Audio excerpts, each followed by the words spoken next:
सच्चिदानंद रूपाय विश्वोत्पत्त्यादि Hathaway तापत्रय विनाशाय श्री कृष्णाय वयं नमः। कृष्णाय वासुदेवाय हरये परमात्मने प्रणतः क्लेशनाशाय गोविंदाय नमो नमः। वसुदेव सुतं देवं कंस चाणूरमर्दनम देवकी परमानंदम कृष्णम वंदे जगद्गुरुम। भक्तजनों, माताओं, बहनों, सादर जय श्री कृष्ण। हमारे YouTube चैनल में आप सभी का बहुत बहुत स्वागत है। मैं हूं आपके साथ में आचार्य धर्मेंद्र शास्त्री। आज हम आपको निर्जला एकादशी के दिन दान करने की वस्तु के बारे में विशेष जानकारी देंगे। निर्जला एकादशी से संबंधित अन्य जानकारी यदि आप चाहते हैं तो हमारे चैनल पर हमने अन्य वीडियो अपलोड किए हैं, उनको आप जरूर देखिएगा। निर्जला एकादशी साल की सबसे बड़ी एकादशी होती है और इस बार निर्जला एकादशी का महापर्व 2 जून 2020 मंगलवार को है। ज्येष्ठ माह के शुक्ल पक्ष की एकादशी तिथि को निर्जला एकादशी कहा जाता है और इस एकादशी का महत्व सबसे अधिक बताया है।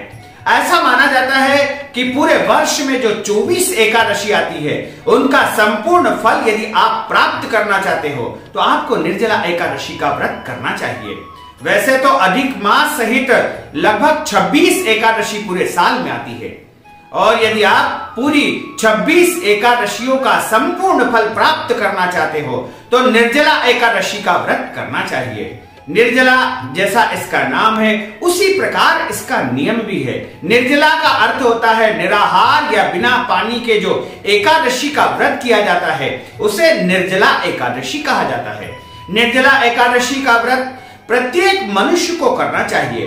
जो व्यक्ति इस व्रत का पालन करता है, इस दिन दान पुण्य करता है, वह हजारों गौदान और अश्वमेध यज्ञ फल प्राप्त करता है। निर्जला एकादशी का जो व्रत है उसका विधान इस प्रकार रहेगा। दशमी तिथि यानी 1 जून के दिन से ही इसके नियम का पालन आपको आरंभ करना होगा। यानी आपको 1 जून के दिन बिना लहसुन प्याज के एक समय भोजन करना है तथा उस दिन पूरी सात्विकता के साथ में अपना दिन व्यतीत करना है। उस दिन किसी भी स्थिति में चावल बिल्कुल नहीं खाना है तथा एकादशी के दिन यानी 2 जून को 5:38 के पहले पहले आपको यदि जल पीना है या अन्य कुछ भी वस्तु का जो फल आदि सेवन करना है तो वो आप कर सकते हैं। ठीक 5:38 पर सूर्योदय होगा और जैसे ही सूर्योदय होगा वैसे ही निर्जला निराहार व्रत प्रारंभ हो जाएगा, जो कि अगले दिन यानी 3 जून के दिन सुबह 5:38 तक निर्जला निराहार यह व्रत आपको संपन्न करना चाहिए। और इस व्रत का जो पारणा है यानी व्रत खोलने का जो समय रहेगा वो 3 तारीख यानी बुधवार को सुबह 5:38 से लेकर के 9:05 तक। निर्जला एकादशी के दिन सूर्योदय से पहले उठ करके आपको स्नान करना है और स्नान करने के बाद पीले वस्त्र इस दिन पहनना चाहिए या लाल वस्त्र भी आप धारण कर सकते हैं तथा भगवान नारायण के सामने बैठ करके या भगवान गोपाल जी के साथ में बैठ करके और आपको संकल्प ग्रहण करना है। संकल्प का अर्थ होता है प्रतिज्ञा लेना। इस प्रकार हाथ करके उसमें जल रख करके तुलसी पत्र रख करके, तुलसी पत्र एकादशी को नहीं तोड़ा जाता है इसलिए आप एक दिन पहले तुलसी पत्र तोड़ करके रख ले और एकादशी के दिन सुबह जब पूजन करें तो सबसे पहले तुलसी पत्र और जल लेकर के संकल्प करें कि आज मैं भगवान श्री नारायण की प्रसन्नता के लिए, प्रभु की प्रसन्नता के लिए निर्जला एकादशी व्रत का पालन करने जा रहा हूं या पालन करने जा रही हूं। इस प्रकार आप संकल्प करें तथा भगवान के नामों का उच्चारण करते हुए एकादशी व्रत का जो है पालन आपको पूरे दिन करना चाहिए और निराहार निर्जला इस व्रत को करना होगा। यदि आप किसी भी बीमारी की अवस्था में है, यदि आपका शरीर साथ नहीं देता है या आप बुजुर्ग है या बच्चे हैं तो आपको निर्जला निराहार करने की आवश्यकता नहीं है, या फिर आप गर्भवती माताएं हैं तो भी आपको निर्जला और निराहार व्रत करने की आवश्यकता नहीं है। आप फलाहार लेकर के, जैसे फलाहारी वस्तुएं जो होती है उनका सेवन करके, उनका उपयोग करके भी इस व्रत को कर सकते हैं। यानी एकादशी के दिन पूरे दिन आप इस प्रकार इसका पालन करें तथा भगवान के मंत्रों का उच्चारण करना चाहिए। इस दिन सबसे बड़ा जो महामंत्र है ओम नमो भगवते वासुदेवाय, भगवान का द्वादशाक्षर मंत्र है। इस महामंत्र का जाप आप तुलसी की माला से करें या फिर स्फटिक की माला से करें या चंदन की माला से करें। इस महामंत्र का जाप आप सुबह के समय कर सकते हैं, मध्याह्न यानी दोपहर के समय कर सकते हैं या शाम के समय तथा रात्रि के समय भी कर सकते हैं। रात्रि को जागरण करना चाहिए। यदि कोई भक्त पूरे दिन निराहार और निर्जला रहते हैं और यदि उनके शरीर में कोई परेशानी उत्पन्न होती है तो उनको आचमन के रूप में कुछ जल ग्रहण कर लेना चाहिए। आचमन का अर्थ होता है आचमनी यानी चम्मच के माध्यम से जितना जल हमारे मुंह में जा सके उतना जल हमको ग्रहण करने का विधान बताया है। साथ ही इस दिन आपको विशेष रूप से ये ध्यान रखना है कि बाल नहीं कटवाना है। शरीर के किसी भी अंग का बाल एकादशी के दिन नहीं कटवाना चाहिए, ऐसे एकादशी व्रत भंग माना जाता है। तथा एकादशी के दिन में सोना नहीं चाहिए। एकादशी के दिन जो व्यक्ति दिन में सोता है उसके पुण्यों का ह्रास हो जाता है, यानी उसके पुण्य समाप्त हो जाते हैं। तथा एकादशी के दिन घर में चावल नहीं बनाना चाहिए और किसी भी रूप में चावल का उपयोग इस दिन वर्जित माना गया है। यदि गलती से पहले किसी एकादशी के दिन आपके घर में चावल बना लिए गए हैं या चावल का उपयोग कर लिया गया है तो आपको निर्जला एकादशी के दिन उसका प्रायश्चित कर लेना चाहिए। प्रायश्चित का अर्थ होता है कि निर्जला एकादशी के दिन चावल का दान मंदिर में या ब्राह्मण को देने से उस चावल को बनाने का जो दोष है वह समाप्त हो जाता है। इसलिए इस दिन आप मंदिर में या ब्राह्मण को चावल दे देंगे तो पूर्व में जो एकादशी पर आपके घर में जो चावल बनाने का दोष लगा है वो समाप्त हो जाएगा। तथा आपको पूरे दिन निर्जला निराहार व्रत करना है तथा रात्रि को जागरण करना चाहिए। रात्रि जागरण में भगवान के भजन और कीर्तन करना चाहिए और अगले दिन सुबह यानी 3 तारीख के दिन सुबह 5:58 से इस व्रत का पारणा आपको करना है। व्रत का पारणा करने के पहले सबसे पहले आपको स्नान करना है और स्नान करने के बाद भगवान का पूजन करना है। भगवान का पूजन करने के पश्चात आपको ब्राह्मण को एक जल के कलश का दान करना चाहिए। ऐसा माना जाता है कि निर्जला एकादशी का संपूर्ण फल तभी प्राप्त होगा जब आप एक जल से भरा हुआ घड़ा यानी कलश का दान कर देंगे या मटके का दान कर देंगे और उस मटके के ऊपर एक कपड़ा आपको बांध देना चाहिए। सफेद कपड़ा, लाल कपड़ा या पीला कपड़ा उसके ऊपर बांध दीजिए।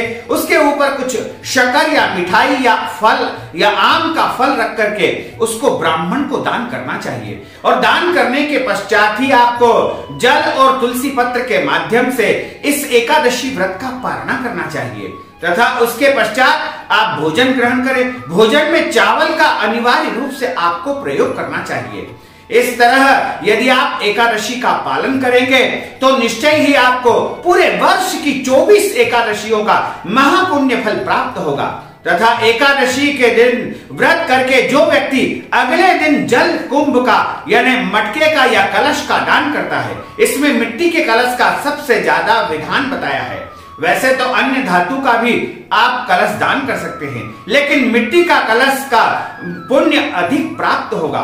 तो जो इस विधि से मिट्टी के कलश का दान द्वादशी तिथि के दिन पारणा के पहले कर देता है उसे हजारों अश्वमेध तथा स्वर्ण दान और गौ दान का फल प्राप्त होता है एवं एकादशी का पूर्ण फल आपको प्राप्त हो जाएगा। इस विधि से प्रत्येक मनुष्य को एकादशी का व्रत करना चाहिए।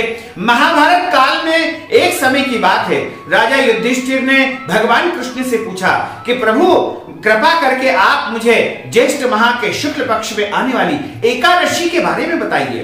तो भगवान नारायण ने कहा कि मैं इस एकादशी के विषय में अधिक नहीं बता पाऊंगा। इस एकादशी के विषय में महर्षि वेदव्यास जी जो है बता पाएंगे, क्योंकि वो सभी पुराणों के ज्ञाता है, शास्त्रों के निर्माता है, वेदों के रचयिता है।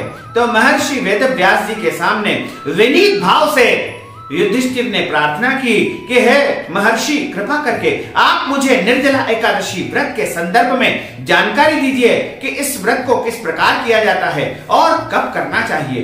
पांचों पांडवों को बुला करके महर्षि वेदव्यास जी ने उपदेश दिया कि पांडवों सुनो, यदि तुम संपूर्ण एकादशियों का फल प्राप्त करना चाहते हो तो तुमको एकादशी यानी निर्जला एकादशी का व्रत करना चाहिए। और वैसे तो पूरे साल की 24 एकादशी का व्रत मनुष्य को करना चाहिए। इसी को सुनते हुए भीम ने कहा कि महर्षि, मेरी शक्ति नहीं है, मेरा सामर्थ्य नहीं है, क्योंकि मैं ज्यादा भूखा नहीं रह सकता हूं और मैं पूरे साल की एकादशी का व्रत नहीं कर पाता हूं, तथा मुझे कोई ऐसा उपाय बताइए जिससे साल भर में केवल एक व्रत कर सकूं और एक व्रत के माध्यम से ही मुझे संपूर्ण फलों की प्राप्ति हो जाए। महर्षि वेदव्यास जी ने जैसे ही सुना वैसे ही भीम से कहा कि भीम, तुम जो है चिंता मत करो और तुमको जो है निर्जला एकादशी का व्रत करना चाहिए। यानी निर्जला एकादशी जो ज्येष्ठ माह के शुक्ल पक्ष में आएगी, उस दिन तुमको निर्जला निराहार इस व्रत को करना होगा और अगले दिन द्वादशी के दिन ब्राह्मण को जल कलश का दान देकर के और इस व्रत का पालना करना चाहिए, जिससे तुमको संपूर्ण एकादशियों का फल प्राप्त होगा और इस एकादशी का व्रत करने से मनुष्य के जन्म जन्मांतर के पाप नष्ट हो जाते हैं तथा उसके पुण्यों का उदय होता है। क्योंकि मनुष्य के जब पूर्व जन्म के पुण्य होते हैं, उसके कारण उसके जीवन में कई प्रकार की परेशानियां, बाधाएं उत्पन्न होती रहती है, जिसके कारण वह जीवन में आगे नहीं बढ़ पाता है। इसलिए मनुष्य को चाहिए कि वह निर्जला एकादशी का व्रत अनिवार्य रूप से पालन करे और इस दिन भगवान श्री हरि नारायण का पूजन करना चाहिए। भगवान नारायण का पूजन सबसे पहले जल से करे, उनको जल चढ़ा करके स्नान कराए, इसके बाद उनको यमुना जल चढ़ाए। भगवान नारायण को गंगा जल नहीं चढ़ाया जाता है, इस बात को ध्यान रखना चाहिए, क्योंकि गंगा जी भगवान नारायण के चरणों से प्रकट हुई है, इसलिए आपको गंगा जी उनके ऊपर नहीं चढ़ाना है। गंगा जल से भगवान विष्णु को स्नान नहीं कराना चाहिए। भगवान विष्णु को यमुना जल से स्नान कराया जाता है। उसके पश्चात उनको स्नान कराने के बाद पीले वस्त्र धारण करवाए जाते हैं, पीतांबर उनको पहनाया जाता है, पीला चंदन उनको लगाया जाता है, तुलसी पत्र उनको अर्पित किया जाता है। तुलसी पत्र निर्जला एकादशी के दिन नहीं तोड़ना चाहिए, एक दिन पहले ही आप तुलसी पत्र तोड़ करके रख ले, क्योंकि तुलसी पत्र के बारे में यह कहा गया है कि तुलसी पत्र कभी भी बासी नहीं होते हैं। सूखे से सूखे तुलसी पत्र भी आप धो करके बार बार उपयोग कर सकते हैं। इसलिए आप तुलसी पत्र एक दिन पहले तोड़ करके रख ले तथा निर्जला एकादशी के दिन भगवान नारायण को पूजन के बाद तुलसी पत्र पुष्प अर्पित करे, धूप दीप नैवेद्य में उनको माखन मिश्री सबसे अधिक प्रिय है। इसके अलावा पंचामृत, पंचमेवा, फल, मिठाई और जो भी आपके पास सामर्थ्य हो वह वस्तु भगवान को अर्पित करे और उसके बाद भगवान की आरती उतारे तथा भगवान का नाम संकीर्तन करे। यानी भगवान का नाम संकीर्तन, भगवान के नामों का उच्चारण निर्जला एकादशी के दिन करना चाहिए। सबसे बड़ा जो महामंत्र है वो ओम नमो भगवते वासुदेवाय।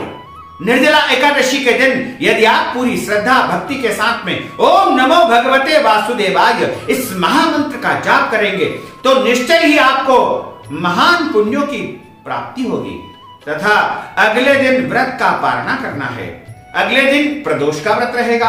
अब प्रदोष का व्रत है, ऐसे में आपको व्रत का पालना भी करना है और यदि आप प्रदोष का व्रत करते हैं ऐसी स्थिति में आपको केवल जल और तुलसी पत्र या मिश्री से व्रत का पालना करना चाहिए, क्योंकि प्रदोष का व्रत करना है। इसलिए आपको सुबह 9:05 के पहले यानी सूर्योदय से लेकर के 9:05 के पहले आपको एकादशी व्रत का पालना करना चाहिए। द्वादशी के दिन चावल अनिवार्य रूप से खाना चाहिए। चावल खाना महान पुण्य माना गया है द्वादशी को। एकादशी के दिन किसी भी स्थिति में चावल का उपयोग नहीं करना चाहिए। दशमी को भी चावल का उपयोग नहीं करना चाहिए और एकादशी के दिन बड़े बुजुर्गों का अपमान बिल्कुल नहीं करना चाहिए। साथ ही घर में मांस, मदिरा, लहसुन, प्याज इन चीजों का उपयोग नहीं करना चाहिए। लड़ाई झगड़ा किसी से नहीं करना चाहिए, किसी का दिल नहीं दुखाना चाहिए, कोई पेड़ पौधे नहीं काटना चाहिए तथा उस दिन पृथ्वी में गड्ढा नहीं खोदना चाहिए, मिट्टी नहीं खोदना चाहिए और इस दिन किसी भी जीव मात्र को कष्ट नहीं देना चाहिए।